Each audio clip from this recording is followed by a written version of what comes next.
Welcome to an exploration of the life and mysterious disappearance of Greta Garbo, one of Hollywood's most enigmatic stars.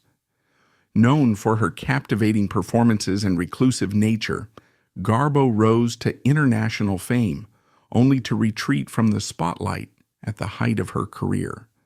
From her humble beginnings in Stockholm to her transformation into a cinematic icon and her later years shrouded in privacy, this video uncovers the reasons behind her departure from Hollywood and the tragic final chapter of her life. Born on September 18, 1905, in Stockholm, Sweden, Greta Garbo entered the world as Greta Lovisa Gustafsson.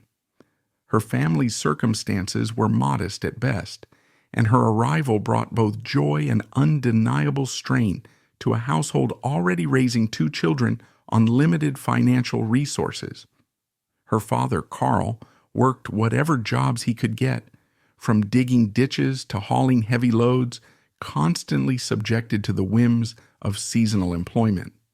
Her mother, Anna, tried her best to keep the family afloat, but life was an unrelenting cycle of worry and struggle. To fully appreciate Garbo's later determination, picture Stockholm in the early 1900s. The city was evolving into a modern metropolis, but for many working-class families, it remained a place where cold winters and uncertain incomes hung like a permanent cloud overhead. Even as a child, young Greta was exposed to these stark realities. She watched her parents ration food, skip meals, and worry about paying rent. Before she turned 13, her father's health took a drastic turn. Kidney disease ravaged him, and it soon became painfully clear that the family had few options for care. Medical treatments were often expensive, and for a man who could scarcely afford consistent work, the situation spiraled quickly. Wanting to ease the burden at home, Greta made a weighty decision for someone so young.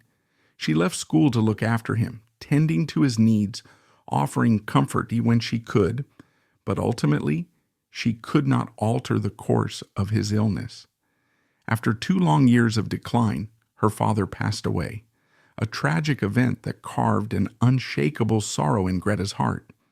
Money had always been tight, and now the loss of a primary wage earner pushed the family even further into hardship.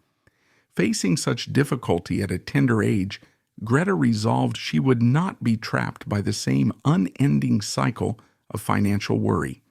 She began to dream, and though she may not have visualized glittering Hollywood parties or global fame just yet, she knew she had to seize every chance that came her way. Taking a position at a Swedish department store was her first step. She worked as a sales assistant in men's clothing, a job that offered minimal pay but provided something even more valuable. The store occasionally needed models for promotional shorts or newspaper ads. When Greta was asked to appear in these short promotional segments wearing elegant men's attire and showcasing the store's new arrivals, nobody could have predicted how comfortably and instinctively she would settle into the gaze of a camera. Filmmakers soon caught sight of these promotional clips. It was as though they collectively paused, whispering to each other, "Who is this girl with the haunting eyes?" Offers followed. First came a small role in a comedic film titled Peter the Tramp, released in 1922. Though it was a modest production, Greta's screen presence shone like a beacon. She had a unique fusion of innocence and intensity that lit up every frame she was in. Audience members, at least those who saw this early short, found themselves entranced by her expressive face, which conveyed emotion with astonishing subtlety. It was no wonder that directors and producers saw enormous potential. But it was a prestigious scholarship to the Royal Dramatic Theatre in Stockholm that really set Greta on a path to theatrical craftsmanship. This scholarship was coveted. Only the most promising students were granted admission to the country's top acting school. The institution had a long history of producing respected stage actors who thrived in Scandinavian theater circles. One might imagine Greta taking the stage in an elegant black dress, her hair pinned just so, reciting lines from serious, dramatic material in Swedish. For her, it felt like the doors to a higher realm of artistry had swung wide open. However, fate, often the silent architect of extraordinary careers, had different plans. At the Royal Dramatic Theatre, Greta crossed paths with a formidable figure in Swedish cinema, Moritz Stiller. He was already renowned as a brilliant director in the silent film realm, celebrated for his ability to transform raw talent into screen magic. When he saw Greta, he saw something exceptional. While her instructors might have wanted her to stick to the well-trodden path of stage acting, Stiller believed her destiny lay elsewhere, on the silver screen. He offered her a role in The Legend of Gösta Berling, 1924, a film that would later, accepting that role, meant leaving the Royal Dramatic Theatre after only 1 year. It was a major gamble, but it was precisely the kind of risk that Greta, determined and hungry for a breakthrough, was prepared to take. Under Stiller's guidance, she stepped into the production with a mix of excitement and uncertainty. On set, he was as demanding as he was visionary, meticulously shaping her performance, teaching her how to move gracefully in front of the camera, how to convey emotion with the silent era's reliance on gestures and facial expressions. When The Legend of Gösta Berling premiered, Swedish and German audiences were swept away by Greta's luminous presence. She seemed to melt into the role, capturing vulnerabilities and strengths with each subtle tilt of her head. The film's success effectively announced the arrival of a new star, one whose impact would soon transcend European borders. It also solidified her partnership with Stiller. He became her mentor, a guiding force who not only cultivated her talent, but also convinced her to change her name. With the forging of a new identity, Greta Gustafsson became Greta Garbo, short, distinctive, and mysteriously glamorous. Having been catapulted into the cinematic limelight, Greta took another role that would set Europe abuzz, Streets of Sorrow, 1925. She portrayed a character teetering on the brink of entering the oldest profession. It was edgy material for its time, a delicate balancing act of empathy and taboo. Yet Garbo handled the role with an otherworldly poise that won over both critics and audiences. By that point, her reputation was growing so fast that it hardly came as a surprise when she captured the attention of Louis B. Mayer, head of production at Metro-Goldwyn-Mayer, MGM. Mayer had been impressed by Stiller's directorial flair and wanted to bring him to Hollywood. Stiller, however, had a stipulation. The budding Swedish star he had discovered must come along too. Reluctantly, Mayer agreed. He had yet to fully realize Garbo's potential, but was willing to take the gamble. In 1925, with little fanfare, Greta stepped onto American soil. Her arrival in the land of palm trees and perpetual sunshine came with the sense of a quiet storm. Unlike many starlets, Garbo was not inclined to chat with reporters or announce her every thought. In fact, during her first press encounter in the United States, she famously offered a curt remark. "I was born. I had a mother and father. I went to school. Does it really matter?" That was classic Garbo, laconic, reserved, disinterested in public scrutiny. Garbo's first American film was The Torrent, 1926. In it, she played a Spanish peasant who dreamed of becoming an opera star, a storyline that fittingly echoed Garbo's own quest to transcend humble beginnings. Curiously, her friend and mentor Stiller was meant to direct, but that fell through due to conflicts with MGM executives. Tension soared, and eventually Stiller left MGM for Paramount only to face more creative disagreements. Heartbroken and out of place in a rapidly changing Hollywood, He returned to Sweden in 1928. Illness overtook him soon after, and he died the following year.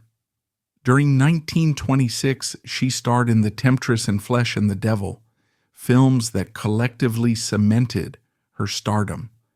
Viewers around the globe were entranced by her elegance, her soulful eyes, and that elusive quality that seemed equal parts vulnerability and sensuality. In a span of just months, she evolved from an unfamiliar Swedish import to MGM's most prized star. And behind the scenes, the studio was reaping a windfall. Her first 3 films accounted for a staggering 133% of MGM's profits between 1925 and 1926, a figure that left executives in awe. Garbo, who had known such grinding poverty in her childhood, recognized the leverage she now held. At one point, after completing a series of successful films, she found her contract under negotiation.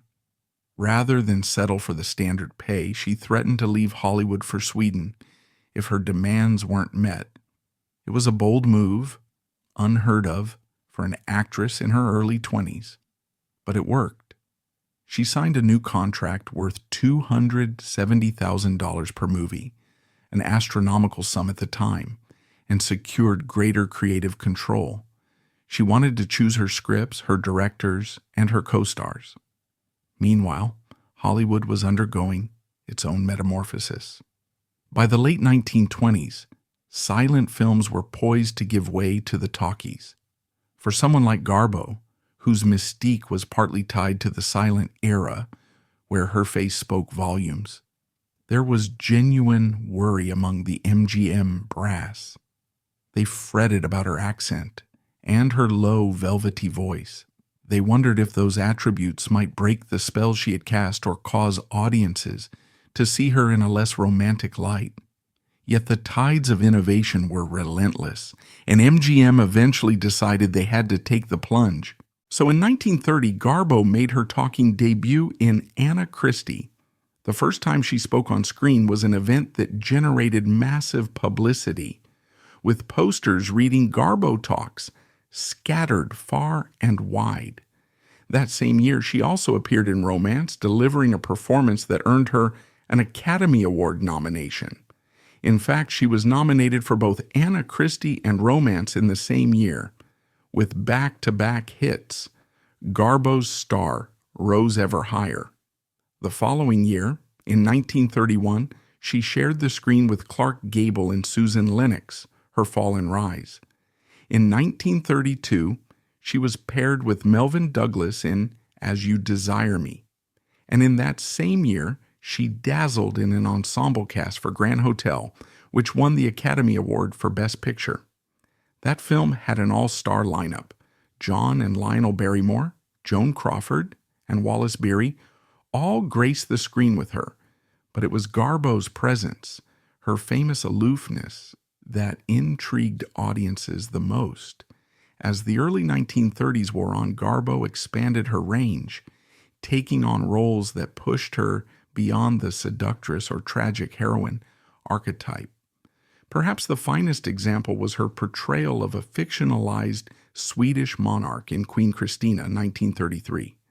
It was a demanding role, requiring a refined blend of regal stature and inner turmoil, and Garbo threw herself into it wholeheartedly. At the same time, she kept her personal life so guarded that her aura only grew. She rarely gave interviews, avoided Hollywood parties, and seldom answered fan mail. In 1935, she appeared in Anna Karenina, a lavish adaptation of Leo Tolstoy's classic novel, and the performance further solidified her as an icon. The following year brought Camille, 1936, which earned her a third Oscar nomination. As critics raved about her nuanced portrayal of a courtesan with a tragic fate, audiences flocked to see if Garbo's magic still held. It did. Then in Conquest, 1937, she played yet another strong female character entangled in sweeping historical events. As the decade neared its end, however, the Great Depression had changed the face of American entertainment. Garbo, with her cosmopolitan allure, began to feel somewhat disconnected from popular taste. Studio executives, eager to maintain her box office viability, suggested she try comedy. The result was the 1939 film Ninochka, directed by Ernst Lubitsch. It was a witty romantic comedy, a gentle satire, and Garbo's performance revealed a comedic timing that few had anticipated. The advertising campaign crowed Garbo laughs, a playful nod to her earlier Garbo Talks tagline. Critics adored the film, and it snagged her yet another Oscar nomination. Nonetheless, comedic roles could not entirely halt a downward trend in her popularity. By the time she attempted a second comedic film, Two-Faced Woman, 1941, the reception was mixed. Shortly afterward, she drifted away from acting. Whatever the impetus, the woman who had once been MGM's most profitable star quietly stepped out of the limelight, yet her contribution to cinema had not gone unnoticed. In 1955, she received a Special Academy Award honoring her colossal impact on film. Outside of her work, Garbo's life was a labyrinth of reclusiveness and mystery. She did not marry, though rumor and speculation about her romantic liaisons ran rampant. She was linked at various times to men and at least one woman.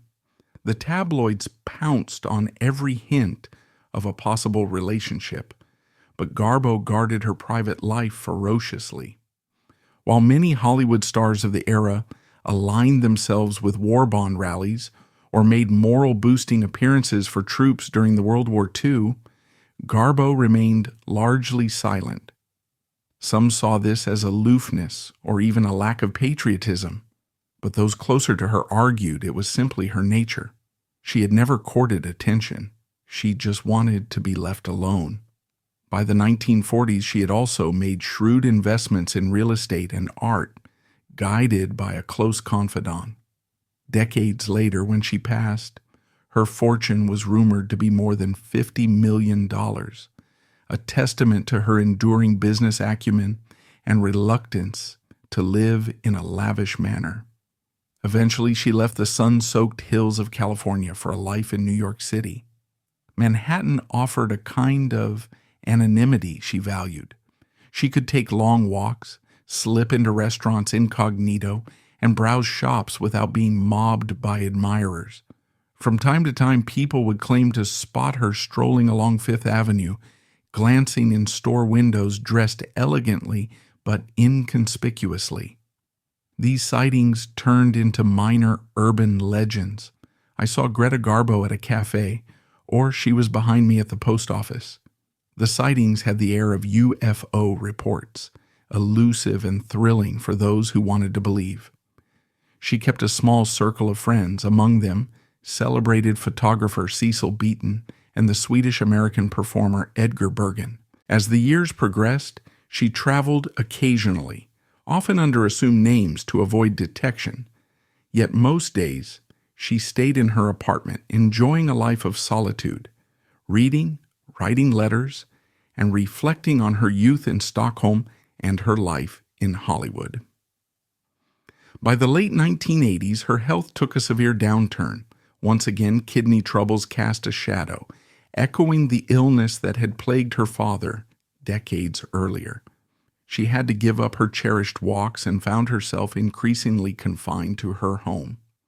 On April 15, 1990, Greta Garbo died of kidney failure in New York at the age of 84. By that point, she had been a recluse for nearly half a century, a star whose luminous flame had once scorched the global cinematic landscape. The outpouring of grief was enormous, though her life had been so cloistered that many younger people hardly realized she was still alive. The press tributes poured in, lauding her as the last great icon of classic Hollywood, the ultimate enigma. Obituaries described her as an actress who transcended time, whose silent film legacy coexisted comfortably with her talkies, and whose face, quite simply, could conquer any medium.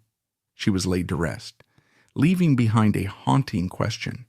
Was Garbo truly content in her solitude, or was her withdrawal a reaction to a world she found too intrusive and loud? To modern viewers who discover her films for the first time, perhaps streaming them on a laptop or encountering an old DVD set in a library, Garbo's style might appear distinct from contemporary acting. It's not as frenetic or outwardly emotional as some more modern approaches, yet there is a magnetic stillness there. The subtle arch of an eyebrow, the lingering gaze that speaks entire paragraphs without uttering a word. She specialized in the art of restraint, trusting the camera to capture the smallest shifts in her facial muscles. Now, in an age saturated with social media, where stars broadcast every moment of their daily lives for likes and shares, Garbo's elusive aura feels almost mythical. She stands as a testament to a different kind of celebrity, one founded on a rare combination of raw talent, controlled mystique, and a refusal to become a spectacle. Film scholars still debate the significance of her departure from Hollywood at the height of her powers. Some argue that she might have found a second wave of success post-World War II had she chosen to remain active. Perhaps she could have made transitions into the more challenging roles of the 1950s and 1960s that demanded more psychological depth. Others think her legacy was all the more potent for having left behind an untainted filmography, free from the missteps that plague many prolonged careers. In stepping away when she did, Garbo locked her image in the prime of her artistry, a cinematic goddess who refused to let the public see her grow old on screen. One can't help but wonder how she would have navigated today's digital era. Would she have an Instagram account featuring cryptic black and white selfies and minimal commentary?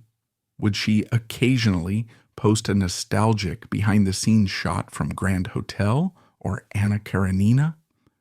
Or would she refuse to participate altogether, confounding fans with her unwavering silence? Likely the latter. Perhaps once every few years she might allow a single statement or an image to leak, only to disappear again into the hush of anonymity. The more things change, the more Garbo's style of privacy would be considered both alien and strangely refreshing. When she was at the peak of her fame, the film industry was heavily male-dominated, controlling not just production and direction, but also the marketing narratives around female stars. Garbo's insistence on limiting interviews and steering clear of prepackaged publicity stunts sent a strong message. She was more than a product. She valued her personal boundaries enough to let her work speak for itself. For women in Hollywood then, and even now, Garbo's stance can be viewed as a milestone, showing that a star could maintain a degree of agency over her public image and not be forced to conform to every press demand or studio whim. And what of the relationships that shaped her life behind the scenes? Speculation ranged from rumored flings with high-profile celebrities to hush-hush romances with women, coupled with the occasional suggestion of marriage that never quite materialized. Garbo, of course, left these questions dangling in the air. She never felt compelled to define her private relationships for public consumption, which is another aspect of her persona that feels radically modern. Today, many public figures talk openly about their sexuality, their romances, their breakups. Garbo's refusal to confirm or deny anything created a void that fans and tabloids rushed to fill with their own narratives. Yet that emptiness also preserved her mystique. Whether by design or by default, she curated her legend one unspoken detail at a time. Critics often marveled at her ability to project warmth and vulnerability then just as swiftly retreat behind an inscrutable mask. That duality, passionate intimacy followed by guarded detachment, became a signature motif. As audiences, we loved watching her break down in tears or whisper sweet nothings, all the while sensing that Garbo herself remained just out of reach, impenetrable. Greta Garbo's life was a blend of extraordinary talent and profound mystery. Her decision to step away from Hollywood left fans with unanswered questions. But her legacy as a trailblazing actress endures. Through her timeless performances and influence on the film industry, Garbo remains an icon of grace, allure, and independence. Thank you for joining us in revisiting the fascinating journey of Greta Garbo. Don't forget to like, share, and subscribe for more stories about the legends who shaped Hollywood's golden age.